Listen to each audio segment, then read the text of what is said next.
বন্ধুসকল সোমাই গ'লোঁ আঠখেলীয়া নামঘৰ। এইটো ডাঙৰ গেট হয়, সন্মুখৰ প্ৰথম গেটটো। আদৰণি গৈ আছোঁ আৰু অলপ তেওঁৰ ওচৰত পাই যাম আঠখেলীয়া নামঘৰ।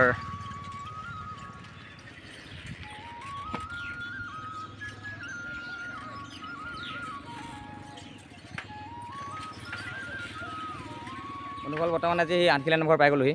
যিহেতু নুমলীগড়ৰ পৰা ওলাইছিলোঁ, নুমলীগড় বাবা থানত দৰ্শন কৰিলোঁ, আহিলোঁ আঠখেলীয়া নামঘৰ পালোহি।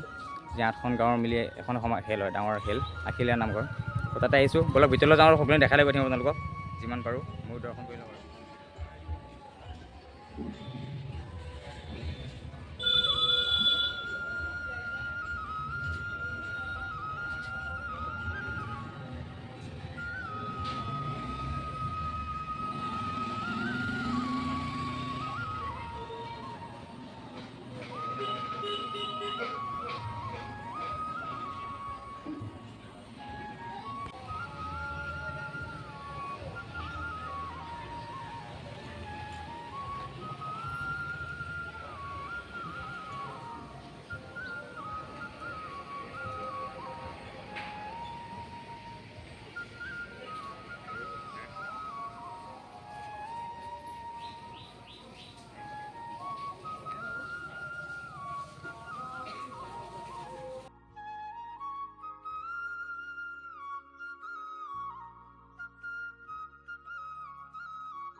তো পৰিৱেশটো ভালেই লাগিছে চাওক।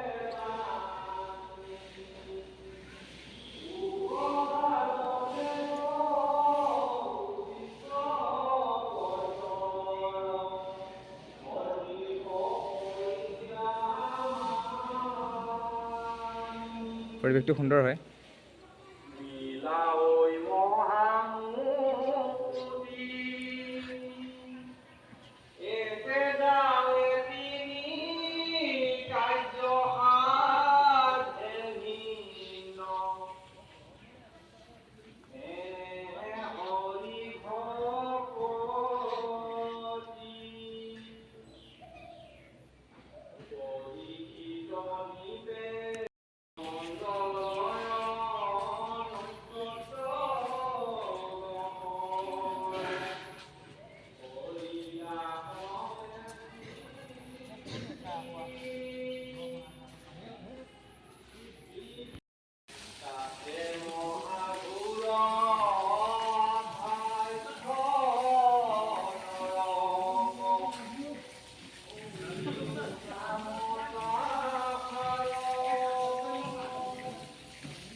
বন্ধুসকল যিহেতু আহিম ভাবি আছিলোঁ আঠখেলীয়া নামঘৰ, মানে দূৰ বহুত হয় ন আমাৰ ঘৰৰ পৰাও, তো তাকে বহুত দিনৰ পৰা আহিম বুলি আশা এটা আছিলে।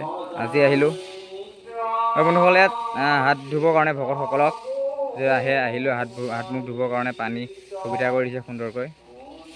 আৰু নামঘৰৰ পৰিৱেশটো সুন্দৰকৈ ৰাখিছে, চাফ চিকুণ কৰি বৰ্তমান চাফ কৰি আছে।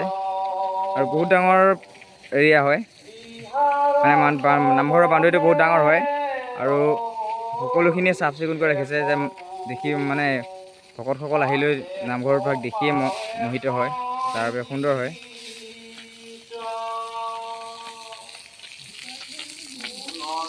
কৃষ্ণ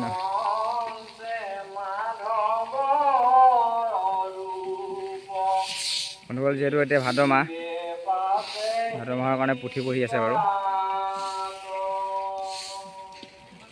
বহুত ডাঙৰ নামঘৰ হয়।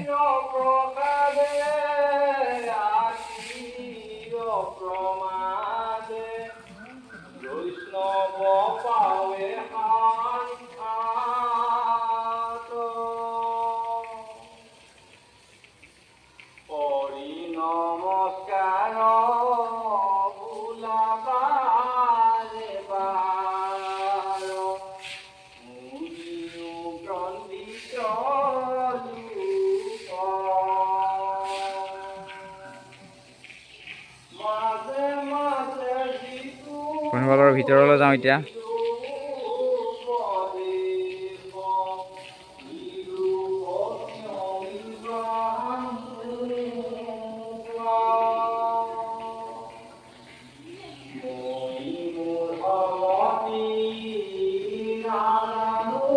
নামঘৰটো আহিলোঁ, বহুতখিনি ভাল লাগিছে। আঠখিলীয়া ঢেকীয়া নামঘৰ বুলি ক'লে বহুত ডাঙৰ নামঘৰ হয়। তো মন্দিৰটোৰ বিষয়ে দৰ্শন ৰাইজক কওকচোন বুজি পোৱাকৈ। আমাৰ শ্ৰী শ্ৰী আঠখেলীয়া নামঘৰ বৰ্তমান আমাৰ নিজে আমি গৌৰৱান্বিত। অসমৰ ভিতৰতে আমি গোলাঘাট জিলাত অৱস্থিত শ্ৰী শ্ৰী আঠখেলীয়া নামঘৰ আমি যথেষ্ট আমাৰ ৰাইজে পৰিশ্ৰমেৰে ৰাইজৰ সেৱা দান বৰঙণিয়ে ৰাইজে একত্ৰিত হৈ বনাইছে, হয়, বনাই এনেকৈ ৰাখিছে। এয়া আমাৰ সৌভাগ্যৰ দিন বুলি আমি আপোনালোকক ধন্যবাদ জনাইছোঁ। আপোনালোকক কৈছোঁ যে আপোনালোকক সকলোৱে আহি নামঘৰ চাওক। কিন্তু এই শ্ৰী শ্ৰী আঠখেলীয়া নামঘৰ আমাৰ এনেভাগ নামঘৰ, এনেই ভাল এইভাগ নামঘৰ আপুনি আমাৰ কেতিয়া বনাইছে, কোনে বনাইছে তাক আমাৰ পাবলগীয়া নাই। এইটো কিংবদন্তী মাথো। অতি পূৰ্বতে আমাৰ এখন আশ্ৰম আছিল। এই আশ্ৰমত এজন সন্তৰ্ভুক আছিল। হয়, সেই সন্তৰ্ভুকজনে আশ্ৰমখন এই নামঘৰ ভাগৰ প্ৰতিষ্ঠা বৰ্তমান সিংহাভাগ আছে, সিংহাভাগ আমাৰ ৰক্ষণাবেক্ষণ কৰি আছিল। অঁ, কালৰ ক্ৰমত যেতিয়া আহোম যুগ আহিল, হয়, 1670 খ্ৰীষ্টাব্দৰ পৰা 1681 খ্ৰীষ্টাব্দলৈ, হয়, আহোম ৰজা গদাধৰ সিংহ যেতিয়া পলাই ফুৰিছিল, হয়, তেওঁ পলাই সেই আশ্ৰম সোমাই এই আশ্ৰমতে আশ্ৰয় লৈছিল। আৰু এই আশ্ৰমৰ পৰাই তেওঁ পৰিত্ৰাণ পাই তেওঁ ৰজা হৈছিল। হয়, পৰিশেষত ৰজা হৈ তেওঁ এই স্থানলৈ 8টা পৰিয়াল প্ৰেৰণ কৰিছিল যে ৰক্ষণাবেক্ষণৰ হেতু। 8টা পৰিয়াল। 8টা পৰিয়াল, সেই 8টা পৰিয়ালৰ সমন্বিতেই আজি শ্ৰী শ্ৰী আঠখেলীয়া নামঘৰ।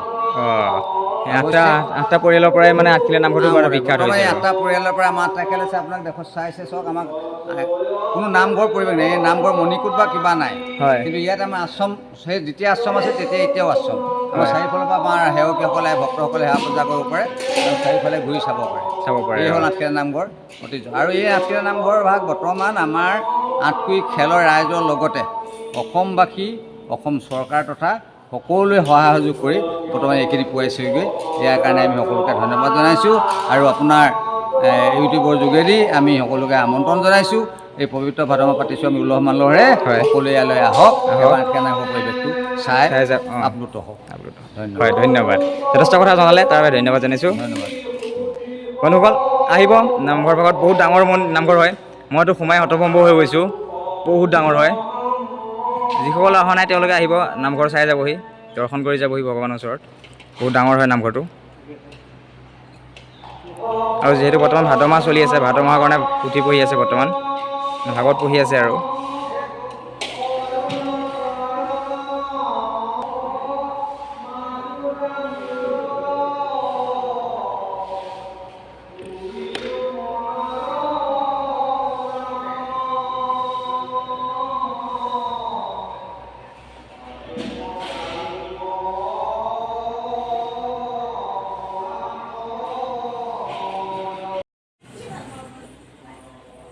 বন্ধুসকল আহিব, আঠখেলীয়া নামঘৰ দৰ্শন কৰি যাবহি। গোলাঘাটত আছে, বহুত ডাঙৰ নামঘৰ হয়।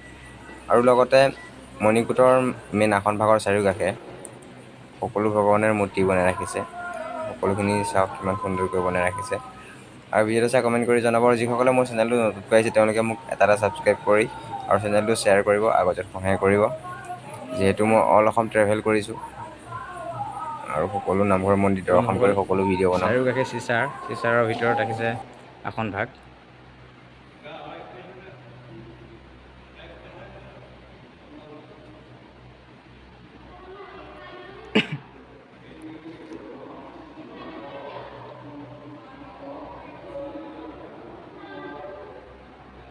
আসন ভাগো বহুত ডাঙৰ হয় আৰু চাৰিওকাষে চিচা আছে। চিচাৰৰ ভিতৰত ৰাখিছে ধূলি বালি নোসোমোৱাকৈ। আৰু বাহিৰৰ পৰা সম্পূৰ্ণকৈ দেখা পায়। শ্ৰীকৃষ্ণ শ্ৰীকৃষ্ণ বাসুদেৱায় নমঃ। গৰুড় দেৱতা।